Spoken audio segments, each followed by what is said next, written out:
Glória a Deus. Deus abençoe sua vida. Que bom que você está aqui na casa do Senhor. Não há melhor lugar do mundo para se estar. Amém? Chegamos aí, estamos perto do mês de dezembro.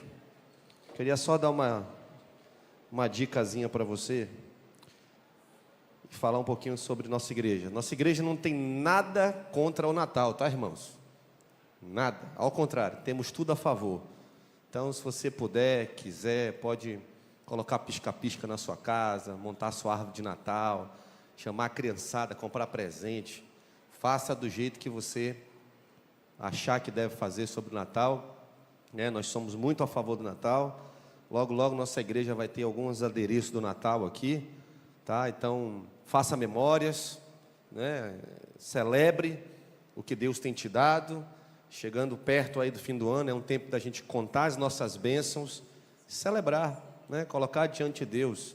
Como diz a palavra de Deus em 1 Samuel, quando Samuel tirou a arca ali da mão dos filisteus, veio caminhando, chegou o momento que eles pararam numa cidade chamada Mispa, levantaram ali um memorial e disseram: até aqui nos ajudou o Senhor. Glória a Deus por isso.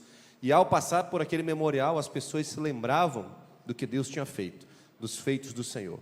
Então, quando eu lembro da mesa do Natal, eu lembro do que Jesus fez, do plano de Deus para a nossa vida, da salvação que chegou na nossa casa e do menino que veio promover a paz, veio trazer paz, né? Todo ambiente de guerra vai ser desfeito, em nome de Jesus, né? Toda relação quebrada, é hora da gente consertar, para a gente chegar junto aí e ter um bom momento de mesa, um bom tempo ceando.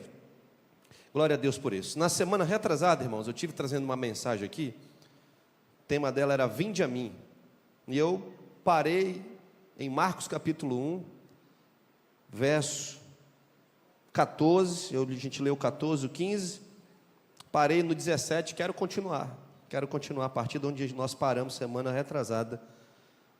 Se vocês puderem acompanhar comigo aí. Marcos capítulo 1, a gente vai ler agora Marcos, vamos ler João capítulo 1, verso 40. Me ajuda só nos textos aí. Talvez eu não tenha colocado o 1,14, acho que eu falei 1,16. Mas vamos colocar aí no 1,14 e vamos acompanhar aqui junto. Depois de João ter sido preso, João cumpre seu propósito de apresentar Jesus, de falar, de ser precursor de Jesus, apontando para a chegada do Mestre.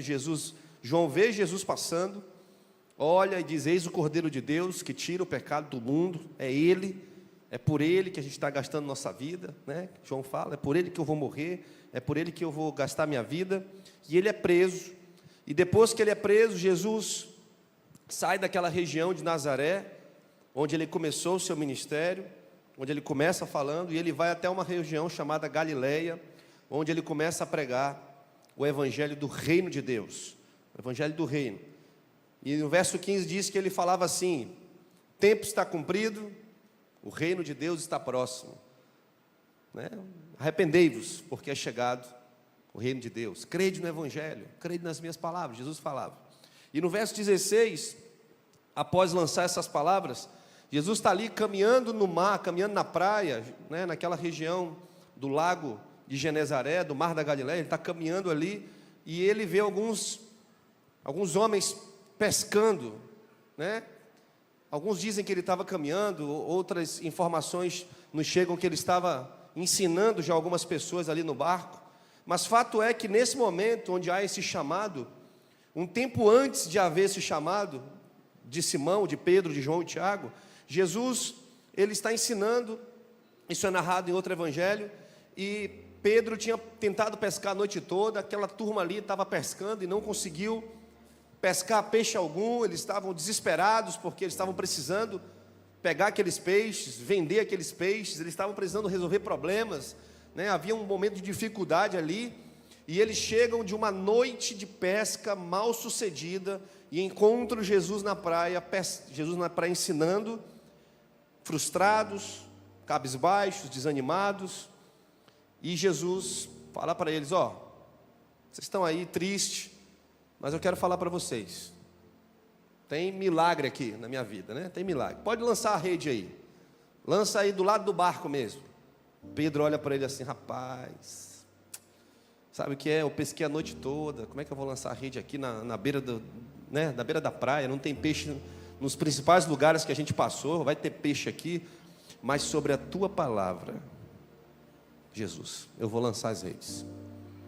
Num ato de fé, Pedro lança as redes, acontece uma pesca milagrosa, né? As redes quase se rompiam de tantos peixes que eles pegaram, tiveram que chamar os amigos para carregar aqueles peixes.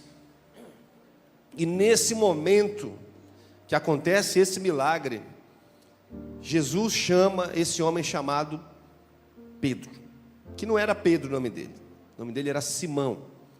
Então ele caminha e ele vê os irmãos que lançavam a rede ao mar porque eram pescadores. O verso 17 vai dizer o seguinte para a gente: vinde a mim e eu vos farei pescadores de homens.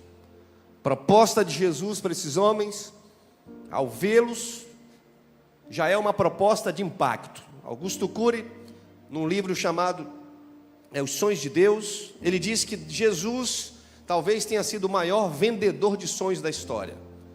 O homem que mais projetou transformação nas pessoas, sem que elas fossem transformadas. Jesus chamou pessoas comuns, pescadores, publicanos, pessoas que não tinham talvez valor naquela época, né? Pessoas que não eram doutas, mas sobre aquelas pessoas que vinham do jeito que estavam, Jesus projetava grandes sonhos, grandes projetos, grandes coisas. Quando ele chama um pescador que está ali na beira do mar, na beira do rio, mexendo com as redes, cheirando a peixe, cheirando a camarão, cheirando aquilo ali, né? Vivendo aquela realidade, ele disse: olha, venham até mim, me siga, e a sua vida vai ser transformada. Eu vou te fazer um pescador de vidas, eu vou mudar a tua história. Jesus está projetando o futuro, Jesus está lançando uma palavra profética, dizendo: você vai dar certo. Até aqui talvez a sua vida não tenha sido a melhor, talvez a sua história seja uma história de peixes, de redes, que você sabe falar é sobre peixes e pesca, mas você vai ser um grande homem, você vai pescar vidas, Pedro, você vai ser uma bênção.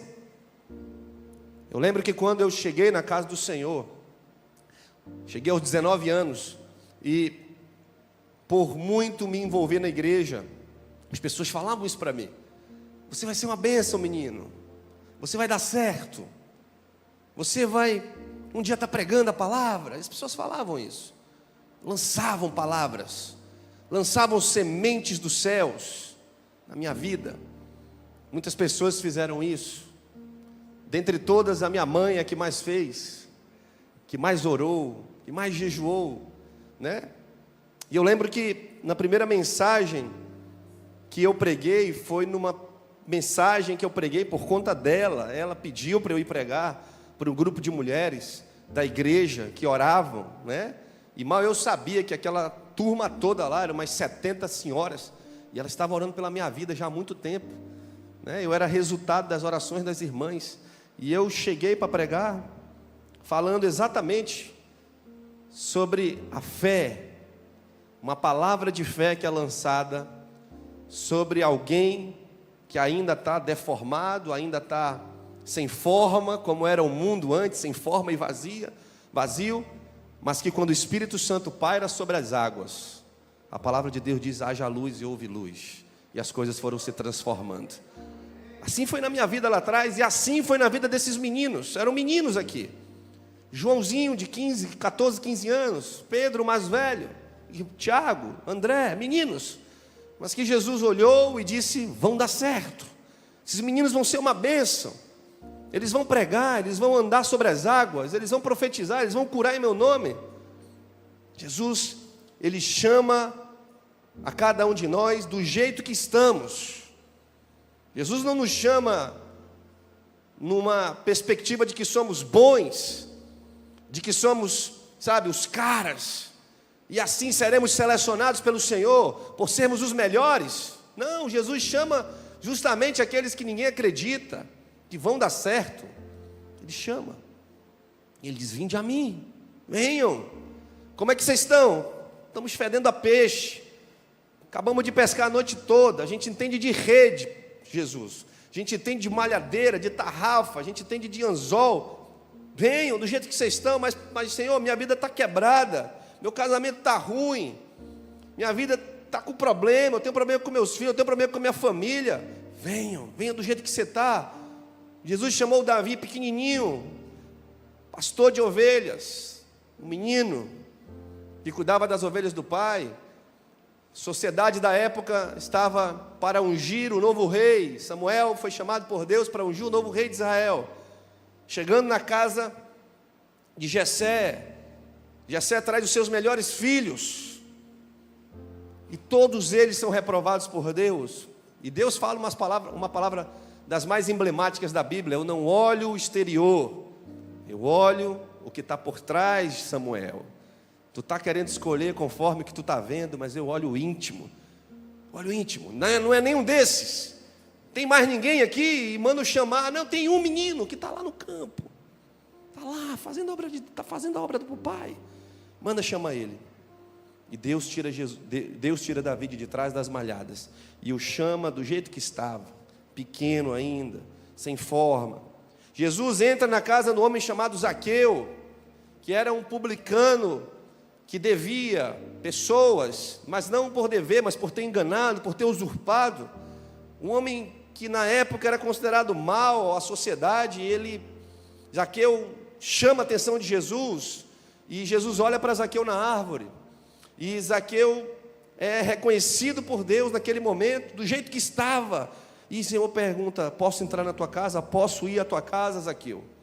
Naquele dia Jesus entra na casa de Zaqueu, acampa lá, dorme lá, e vocês sabem a história. Zaqueu sai daquele encontro com Jesus, totalmente transformado, né? E a gente sabe que ele foi transformado, porque se você quer saber se alguém realmente é transformado, é quando o bolso dele é transformado, e ele volta dali, né, devolvendo 4 vezes mais do que ele havia usurpado das pessoas. Ele sai deliberando bênçãos, né? Porque foi transformado. Então, como é que chegamos até Jesus? Do jeito que estamos. Do jeito que estamos é o melhor momento para chegar até Jesus. Não precisamos ser melhores, santos, bons, grandes. Não precisamos disso. A gente precisa ter um coração aberto a esse chamado. Vinde a mim. Quem? Todos. Todos que estão aqui. Vinde a mim. Venham para minha casa. Venham ao meu encontro. Venham me seguir. Venham, e eu vou fazer vocês pescadores de homens, eu vou fazer vocês.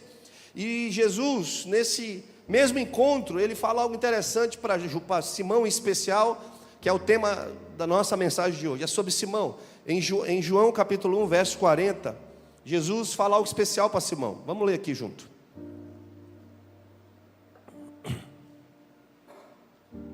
João 1, 40. No mesmo encontro, no mesmo ambiente, a gente tem perspectiva de 4 evangelhos, 4, não interpretações, mas explicações daquele momento, visões diferentes daquele momento. Essa é a visão de João. Então, João escreve um adendo a mais sobre esse momento.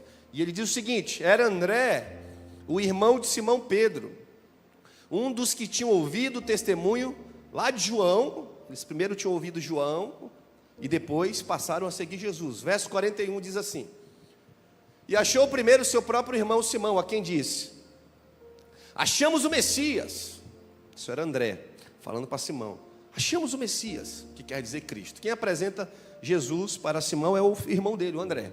Verso 42, e levou a Jesus, e olhando Jesus para ele, disse: tu és Simão, o filho de João, mas tu serás chamado Cefas, que quer dizer Pedro.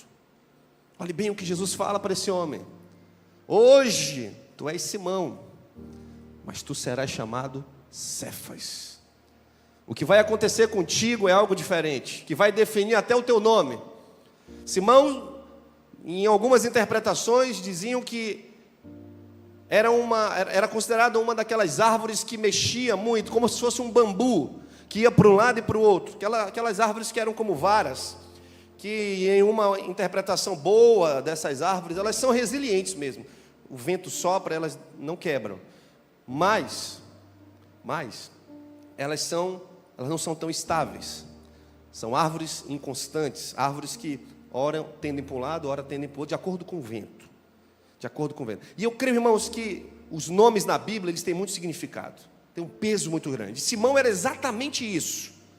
Simão era exatamente um homem inconstante nas suas emoções. Ora ele estava bem, ora ele não estava. E Jesus, sabendo quem ele era, lança ali uma palavra.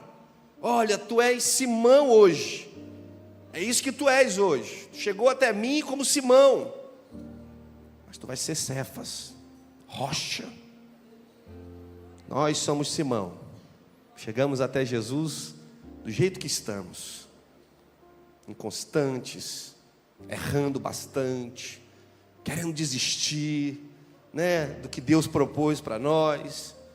Nos afastamos às vezes, paramos às vezes somos agressivos, queremos cortar a orelha do servo, do Malcolm, somos nós.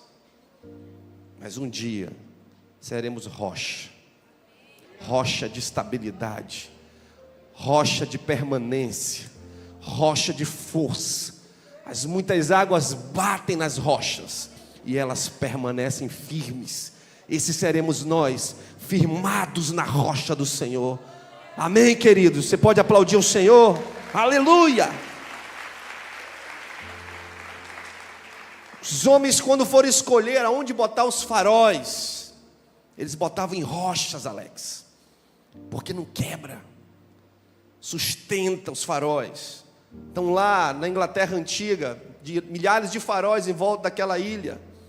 Até os dias de hoje os faróis estão lá, firmes na rocha. Mas tudo começa com uma palavra que é lançada, com uma fé que excede todo o entendimento. É a fé de Jesus em seus discípulos, é a fé de Jesus que as coisas vão dar certo, é a fé de Jesus olhando para os meninos e dizendo, eles vão dar certo. Hoje eles são Simão, mas serão pedras, serão Pedro, serão Cefas. Sem fé, meus irmãos, é impossível agradar a Deus. Precisamos ter fé, precisamos acreditar que as coisas vão dar certo. E falo isso porque muitas vezes, pela falta de fé, pela falta de acreditar que as coisas podem mudar, nós desistimos, inclusive das pessoas, desistimos de irmãos, desistimos do esposo, desistimos da esposa, desistimos dos filhos. Estamos ali olhando e vendo aquele cenário de caos, aquele cenário problemático, aquele cenário onde o filho está no pior cenário, está drogado, está preso, está ruim, está bêbado, está afastado, está no mundo, vivendo com uma pessoa e com outra. Olha para ele, vai dar errado esse menino. Olha para ele, meu Deus, por que eu tive você? Às vezes saem essas palavras de dentro da gente. Por que você existe na minha vida? Você é um problema. Palavras malditas. Não são palavras de fé, são palavras de morte. Não são palavras de vida. O que Jesus espera de você é ser igual a Ele, é ser a imagem e semelhança dEle, é andar como Ele andou, fazer o que Ele fez, caminhar como Ele caminhou e agir como Ele agiu. O que Jesus fez quando viu Simão? Ele diz, olha Simão, tu ainda não é o que eu espero que tu seja, mas tu vais ser em nome de Jesus. Você vai ser uma bênção. Você vai ser uma bênção. Minha mãe, quando orou por mim, por quase 4 anos, certamente ela me viu em alguns cenários desses, mas nunca falou isso. Poderia ter falado, e tudo bem, eu estaria talvez aqui do mesmo jeito. Não estou dizendo que é mérito nem demérito, mas fato é que ela orava, porque acreditava pela fé. Porque a fé é o firme fundamento das coisas que a gente não vê. Coloque Hebreus capítulo 11, verso 1 para a gente, na tela, por favor. Eu não coloquei aí para vocês. Abre esse espaço aí, Hebreus capítulo 11, verso 1, só para a gente contextualizar aqui. Hebreus 11, 1, olha o que é a fé. Ora, a fé é a certeza de coisas que se esperam, e a convicção, irmãos, a convicção de fatos que não se veem. Estamos convictos que vão dar certo, estamos convictos que esse casamento ele vai dar certo, Estamos convictos de que esse menino vai dar certo. Ele é Simão, mas será chamado Cefas. Vai ser uma bênção esse menino. Eu não estou enxergando nada disso. Ele está um problema hoje, mas ele vai ser uma bênção. Esse é o meu desejo, essa é a minha oração. Eu não vou desistir dele, eu não vou abrir mão dele. Isso é fé, irmãos. Tenha fé, que a sua fé aumente nas pessoas nessa tarde e noite. Que a sua fé aumente na sua família. Que a sua fé aumente na sua casa, pelo seu casamento. Que a sua fé aumente em nome de Jesus. Amém, meus irmãos? Precisamos de fé, e quando nos falta fé, vacilamos, afundamos. Foi assim com o próprio Pedro. Em um outro convite de Jesus, Jesus falou: venha Pedro. Pedro foi e andou por fé, e quando vacilou, afundou. Precisamos ter fé, crer que as coisas vão mudar, e a gente precisa ter essa convicção de que aquilo que não existe vai existir, e já existe em nome de Jesus. E Jesus começa essa caminhada com Pedro, começa a caminhar com esse homem chamado Simão, que é inconstante, que é uma vara de bambu, que está para um lado e para o outro, e a gente percebe isso nas atitudes do próprio Pedro. Pedro uma hora diz que Jesus é o Cristo, outra hora ele é usado pelo diabo, num processo de Deus, como todos nós estamos. Em Mateus 16, verso 13, vai narrar essa história. Eu quero que você acompanhe comigo. Em Mateus 16, 13 diz assim: indo Jesus para o lado da Cesareia, perguntou aos seus discípulos: quem diz o povo ser o Filho do Homem? Essa é uma passagem muito especial, daria uma pregação, mas não é sobre ela que eu quero falar. Eu quero falar sobre João. Vamos seguir adiante. E eles responderam: uns dizem João Batista, outros Elias, outros Jeremias e alguns dos profetas. Mas vós, continuou ele, quem dizeis que eu sou? Jesus insiste com os discípulos, e um deles se levanta para responder. Quem é? É o nosso amigo aí, Simão, é o Simão. E Simão responde: tu és o Cristo, autoridade de Deus, né? Naquele momento que está tudo bem, glória a Deus, tu és o Cristo, o Filho do Deus vivo. Amém, glória a Deus. Olha o que Jesus fala, Jesus elogia: tu bem, Simão, bem-aventurado és, Simão Bar-Jonas, porque não foi carne nem sangue que te revelaram, mas o meu Pai que está nos céus. Tu bem, parabéns, você foi usado por Deus, glória a Deus. Verso 21, mais na frente aí, mais na frente. Desde esse tempo começou Jesus Cristo a mostrar aos seus discípulos que era necessário seguir para Jerusalém e sofrer muitas coisas, dos anciãos, dos principais sacerdotes, dos escribas, ser morto e ressuscitado ao terceiro dia.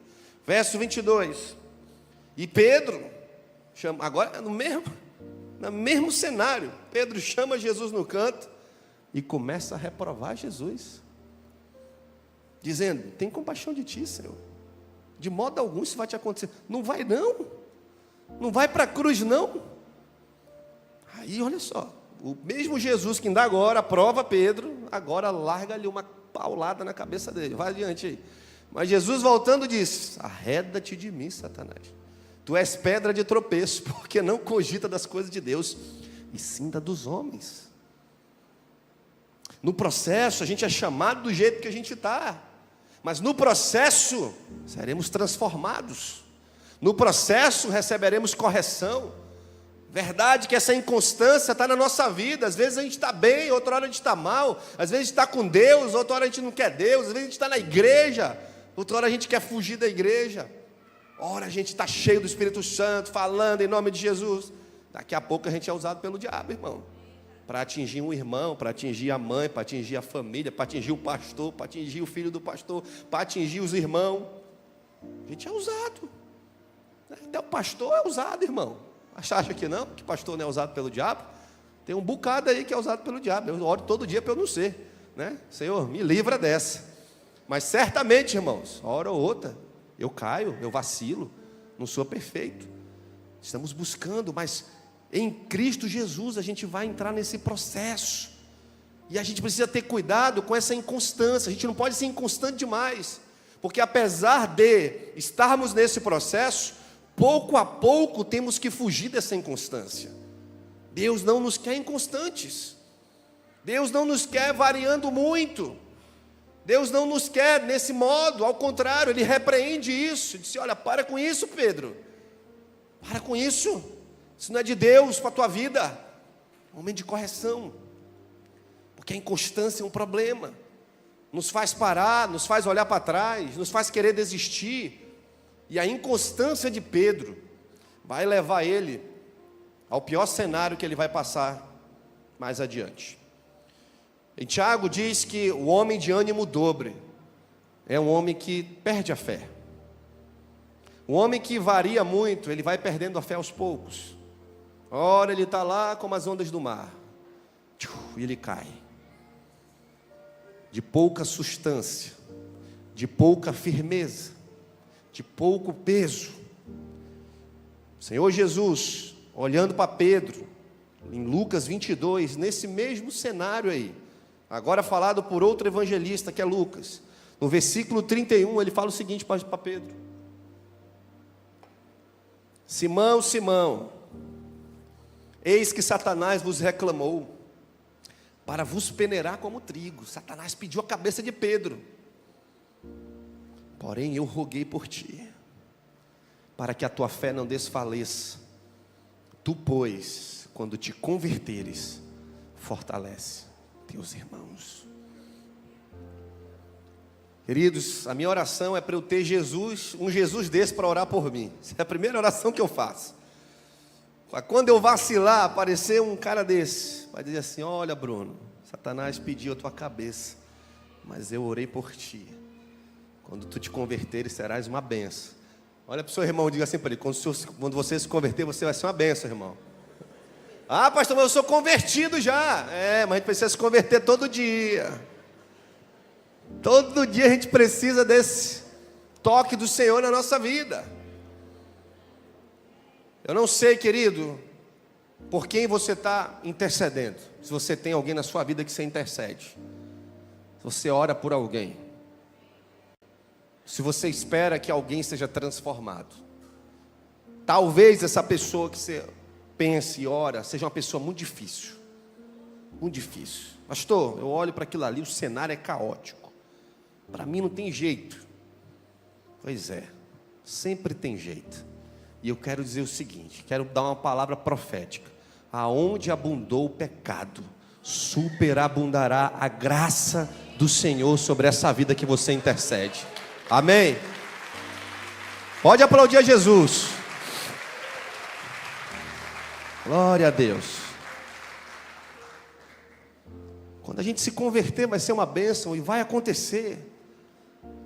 Porque há alguém que crê na gente, mais do que a gente, acima de nós seres humanos aqui que estamos hoje, uns orando pelos outros, existe Jesus que intercede por nós, existe Jesus que acredita que daremos certo, existe Jesus que está torcendo, que está apostando todas as fichas na nossa vida, que vamos dar certo, e que um dia seremos essa rocha.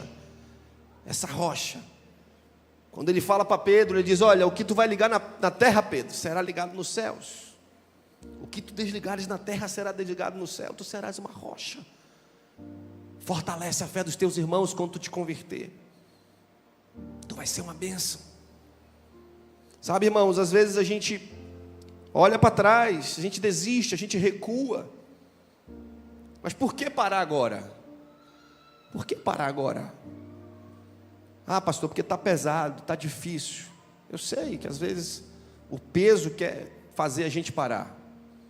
Mas se tem uma advertência bíblica, mais do que muitas outras que tem, que é forte, que é incisiva contra nós, é contra parar e olhar para trás. Jesus fala: aquele que colocou a mão no arado, não olhe para trás. Quando Jesus está falando sobre a sua vinda, está falando que ele virá como um ladrão, e ali ele diz: olha, cuidado, quando eu vier, não olhem para trás. Lembrem da mulher de Ló, que olhou para trás e virou pedra de sal. Há muitas advertências nos mostrando que não podemos olhar para trás. Mas na frente vai acontecer algo na vida de Pedro que faz com que ele faça exatamente isso. ele desista, ele olhe para trás, ele pare, e ele permite que a dor que vai entrar no coração dele comece a definir o destino dele. No ponto 4 dessa ministração, eu quero dizer isso para você: não permita que as dores que aconteceram com você definam o seu destino, definam o seu futuro, defina a trajetória da sua vida. Em Lucas, no mesmo evangelho aqui, no mesmo capítulo, no verso 54, vai narrar aquela história épica, que já vimos, sabemos, mas vamos ler de novo. Que Jesus e Pedro tiveram um diálogo antes da crucificação, e Pedro acaba cometendo aquilo que foi premeditado que ele ia fazer. Então, prendendo-o, levaram e introduziram na casa do sumo sacerdote. Pedro seguia Jesus de longe, olhava ali Jesus. Jesus ia passando, Pedro estava ali, monitorando. Jesus apanhando, Jesus sendo, já começando a ser cuspido, ser interrogado. E quando acenderam fogo no meio do pátio, juntos se assentaram e Pedro tomou lugar entre eles. Então, entre mentes, uma criada, vendo assentado perto do fogo, fitando, disse: este estava com ele. Mas Pedro negava, dizendo: mulher, não conheço ele, não conheço. Pouco tempo depois, vendo o outro, disse: também tu és dos tais. Pedro, porém, protestava: homem, não sou eu não. Tendo passado cerca de 1 hora, outro afirmava, dizendo: também este verdadeiramente estava com ele, porque é galileu. Pedro insistia: homem, não compreendo o que dizes. E logo estando ele ainda a falar, cantou o galo, que não é um galo, é um sino. Então voltou-se o Senhor, fixou os olhos em Pedro. Esse é um momento que foi registrado no filme, da Paixão de Cristo, de maneira espetacular, extraordinária. Jesus sofrendo, apanhando, sendo açoitado. Ele parece que se esquece dos açoites que estava recebendo e olha para Pedro lá longe e fita os olhos em Pedro. Ele olha para Pedro. Hoje 3 vezes me negarás antes que o galo cante, tinha dito Jesus. Verso 62. Aqui entra um problema na vida de Pedro. Porque Pedro, ao receber esse olhar e perceber o que tinha feito, diz a história que ele chorou amargamente. Veio uma amargura muito grande na vida de Pedro. Veio um rancor muito grande na vida de Pedro. Veio um momento de muita debilidade, de muita dor, de muita tristeza, de muita depressão, de muita, muito flagelo. Ele começou a se envergonhar com o que tinha feito. Ele começou a perceber que ele não era homem coisa nenhuma, que ele era um menino fraco, um menino que há pouco tempo atrás tinha dito a Jesus: Senhor, eu vou até o fim. Eu vou contigo e morrerei se for preciso. As palavras de Pedro eram essas. Pedro estava nos nossos cultos, e não tem problema, ele estava aqui cantando com a gente. Abro mão dos meus sonhos, da minha vida, dono dos meus dias. Tudo bem, não tem problema a gente cantar isso não. Porque Jesus entende nosso coração. Ele sabe quem somos. Sabe que muitas vezes não estamos preparados para viver o que estava posto para Pedro viver. E Pedro, percebendo quem era, olhando para si, ele se entristece. É como se o traído fosse ele, pela sua própria natureza. Quantos já se sentiram traídos pela sua própria natureza? Levante sua mão assim. Eu já, muitas vezes, querido. Muitas vezes eu me senti traído pela minha própria natureza. E aquilo que eu queria fazer eu não fiz. E aquilo que eu estava orando para não ser, eu fui. E chorando no meu quarto algumas vezes já amarguei essa oração. Dizer: Senhor, me transforma, me muda, porque eu não fui homem nessa situação. Eu devia ter sido um pouco melhor. Pedro percebeu o que tinha feito e volta a pescar. Aí é a tragédia, porque a gente recebe o dom, recebe o chamado, recebe a direção, recebe a salvação, recebe o aconchego de Deus, o perdão. O Senhor nos limpa, nos liberta, entrega para a gente coisas que a gente nem esperava viver, como uma boa esposa, um bom marido, bons filhos, vai entregando um monte de presente para a gente, e às vezes na caminhada algo acontece que vem para matar, vem para traumatizar, vem para ferir a gente, e a gente acaba entregando nosso futuro, o destino que Deus tem, por uma dor que acontece com a gente. Não deixa a dor te definir. Tem promessa para a sua vida, amém? Não se esqueça das promessas. Deus falou coisas, e essas coisas estão valendo ainda, né? Estão valendo. A aliança que você fez com a esposa está valendo ainda. As promessas que você fez lá no altar estão valendo ainda, né? Às vezes que você pegou o seu filho no colo lá pequenininho e você falou coisas para ele, ainda está valendo, querido. Mesmo ele hoje talvez rejeitando, ainda estão valendo as promessas de Deus. Não vamos esquecer do que Deus nos chamou para fazer. Não vamos esquecer. Pedro acabou esquecendo. E a gente percebeu que, pela história bíblica, a gente acaba percebendo que ele desiste. Não só desiste, como leva outros com ele. E ele volta a fazer o que ele fazia antes. Ele volta a pescar. Isso é narrado em João 21. Eu quero ler com você para a gente caminhar para o fim dessa mensagem. João 21 diz assim, irmão, bota a partir do versículo 1 mesmo. Bota a partir do verso 1. Diz assim, ó: depois disto, tornou Jesus a manifestar aos discípulos junto ao mar de Tiberíades, e foi assim que ele se manifestou. Estavam juntos Simão Pedro, Tomé, Natanael, os filhos de Zebedeu e mais 2 dos seus discípulos. Então Pedro não estava lá pescando sozinho, estava com um monte de discípulo de Jesus junto. E disse-lhe Simão, vou pescar. E disseram os outros, vamos contigo. Toda vez que alguém se afasta, querido, ainda mais tendo uma posição como a de Simão, normalmente leva uma galera com ele, né? Um amargurado arrasta outros amargurados. Acontece muito isso. Vamos contigo. Saíram, entraram no barco, mas ao clarear da madrugada estava Jesus na praia. Os discípulos não reconheceram que ele estava na praia, mas ele estava ali. Perguntou-lhe Jesus, filhos, tendes aí alguma coisa de comer? Responderam, não temos não. Então lhe disse, lançai a rede à direita do barco e achareis. E assim fizeram, e já não podiam puxar a rede, tão grande era a quantidade de peixes. Eu quero só parar aqui rapidinho. Você veja que muitas vezes, para nos trazer de volta, Tiago, Jesus nos faz voltar ao princípio. Às vezes a gente tem que voltar para o começo. Às vezes quando a gente está no momento de derrota, de paralisia, de desistência, de não acreditar que as coisas vão dar certo, desacreditado de um filho, de um casamento, do chamado, Jesus nos faz lembrar do início.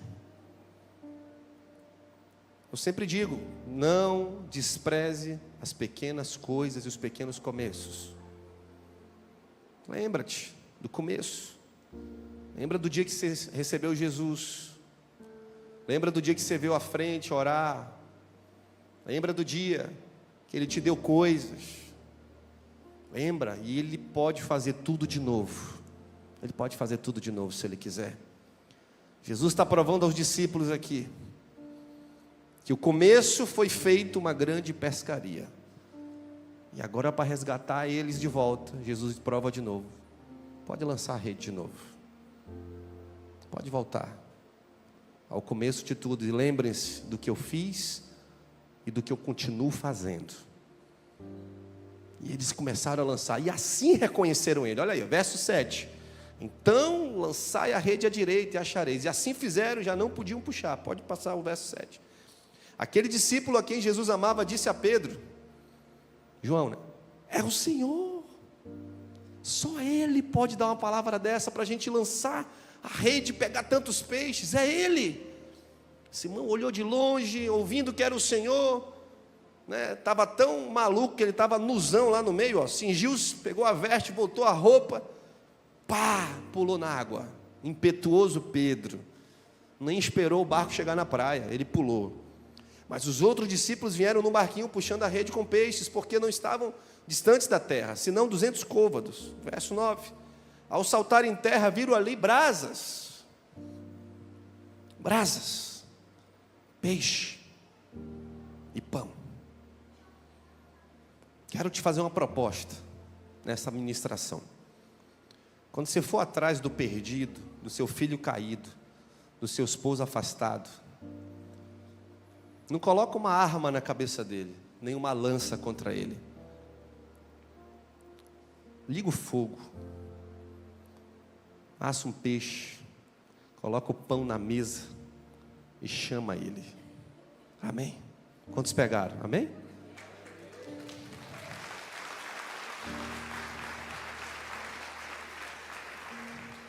Para trazer quem está distante para perto. Jesus é o melhor de todos. Ele não está com as suas armas de acusação contra nós. Ele não está com a sua cara de leão que vai nos julgar. Ele está com a sua graça de cordeiro, que nos chama, diz: pode comer, meus filhos. Traga um peixinho de vocês também, que vocês pegaram aí, coloca aqui. Jesus em nenhum momento começa esse diálogo reclamando: vocês me largaram, vocês me abandonaram, vocês me largaram, eu fui traído por vocês. Não era essa a proposta. A proposta era voltar com a relação. Por muito tempo, em alguns momentos, nas minhas confusões teológicas, que acaba que a caminhada precisa sempre de esclarecimentos a todo tempo, a gente precisa sempre estar buscando em Deus esclarecer. Por muito tempo, eu chegava até Deus pesado por regras quebradas. Pesado por regras quebradas. Depois eu vim entender que Deus nunca ligou muito para a regra, mas ligava para a relação quebrada. O Senhor ligava para o filho que está distante, para a esposa que não está mais na mesa, para o irmão que não fala mais com o irmão. A relação que Cristo está transformando de novo aqui é uma relação entre amigos que estava quebrada. E a gente não faz isso olhando para as regras, para os danos que foram causados, financeiros, materiais, emocionais. A gente simplesmente preza pela relação, porque isso é amor. O amor tudo sofre, tudo crê, tudo espera, tudo suporta, não é soberbo, não busca os seus interesses. O amor é tremendo, queridos. Quando Jesus nos chama, Ele não está ligando nas regras que você quebrou, lá dos 10 mandamentos. Ele está olhando e pensando: eu não estou mais com meu filho na mesa, eu não tenho mais relação com ele, ele está afastado de mim. Eu queria conversar com ele novamente, porque Ele se revela como Pai, em busca dos seus filhos. É assim Ele faz com Pedro. Jesus não desiste da gente. Mesmo que a gente desista, a gente coloca um monte de caraminhola na nossa cabeça, que vai nos afastando, a gente traz culpa que não é para a gente estar trazendo, a gente carrega coisa que não é para a gente estar carregando. Sendo que o pai quer um filho de volta em casa. É simples. Simples. Vamos terminar aqui. Verso 22. Verso 12. Vai. Disse-lhe Jesus: vinde, comei. Nenhum dos discípulos ousava falar nada, nem perguntar: quem és tu? Porque sabiam que era o Senhor. Sabiam que era Jesus. Veio, tomou o pão, lhes deu, de igual modo também o tambaqui. Amém, irmãos? Glória a Deus. Já era esta a terceira vez que Jesus se manifestara. Verso 15. Depois de terem comido, Ele chamou lá o Simão. Vem cá, Simão, vamos conversar agora. Depois que a gente comeu, depois da mesa, depois da relação, vamos resolver o que está aí dentro, Simão. Eu sei que você está triste, sei que você está amargurado, eu sei que você está distante, eu sei que você chorou muito pelo que você fez comigo, mas tu me ama, Pedrão? Tu me ama mesmo? Pedro: sim, Senhor. Então vem cá, apacenta os meus cordeiros. Quando tu te converteres, o que Jesus disse? Tu vai fortalecer os teus irmãos. O O que Jesus disse quando viu Pedro a primeira vez? Vinde a mim, Pedro, e eu vou te fazer pescador de homens. O que Jesus fala para Pedro no final aqui do Evangelho de João 21? Apacenta os meus cordeiros. Pela fé, irmãos, o impossível acontece. Simão vira Pedro. Simãozinho, menino Simão, constante, problemático, que traz Jesus, que nega, agora estava se transformando num grande homem que viria a ser um dos grandes apóstolos da igreja, aquele que é um dos primeiros a receber o Espírito Santo, e pela graça do Senhor, isso é tema para uma outra mensagem, ele prega com ousadia: varões galileus, recebais agora, arrependei-vos, porque é chegado o reino dos céus. Esse é Pedro pregando com autoridade. 3.000 almas se convertem na primeira pregação de Pedro, pela fé. Não sei como é que você está vivendo, mas pela fé eu olho aqui grandes homens e grandes mulheres de Deus, grandes homens e grandes mulheres de Deus nesse lugar. Amém. Fique de pé nessa noite. Já estamos na noite.